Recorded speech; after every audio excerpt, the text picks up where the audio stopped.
Comedy চলচ্চিত্র baby stay out দেখেনি এমন মানুষ হয়তো খুব কমই আছে। প্যাট্রিক রিড জনসনের পরিচালনায় ও জন হিউজেসের লেখা চলচ্চিত্রটি সেই সময়েই কুড়িয়েছিল ব্যাপক জনপ্রিয়তা, যার ধারা অব্যাহত ছিল পরবর্তী প্রজন্মের মধ্যেও। দক্ষিণ এশিয়া সহ বিশ্বের বিভিন্ন অঞ্চলে এটি আজও একটি ক্লাসিক কমেডি হিসেবে পরিচিত।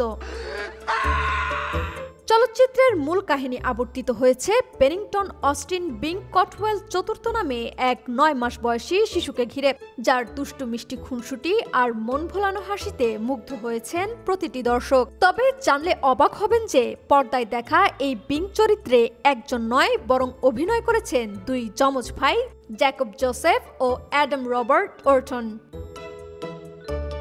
অভিনয় চলাকালীন সময়ে তাদের বয়স ছিল মাত্র 9 মাস। দুই ভাইয়ের চেহারায় এতটা মিল ছিল যে দর্শকরা সহজেই মনে করেছিলেন চলচ্চিত্রতে অভিনয় করেছে একটি মাত্র শিশু। পর্দায় এক শিশুর চরিত্র দেখলেও ব্যাকগ্রাউন্ডে আসলে দুজনেই ছিলেন।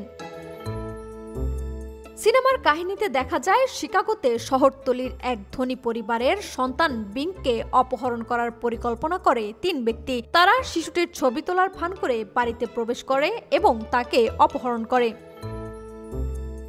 তারপর তাদের অপেশাদারিত্বের কারণে শিশুটি হঠাৎ তাদের হাতছাড়া হলে পুরো মুভি জুড়ে চলে তাকে তাড়া করে বেড়ানো আর আবার ধরার পায়তারা। আর এই সময়েই চলে দুই ভাইয়ের একে অপরের পরিবর্তে অভিনয়ের কাজ।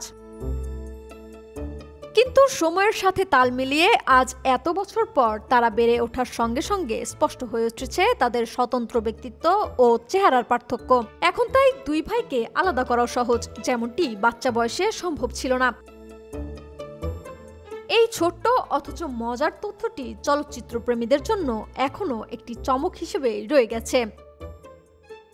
লাবনী আক্তার, ডেস্ক রিপোর্ট, বিপ্লবী বার্তা।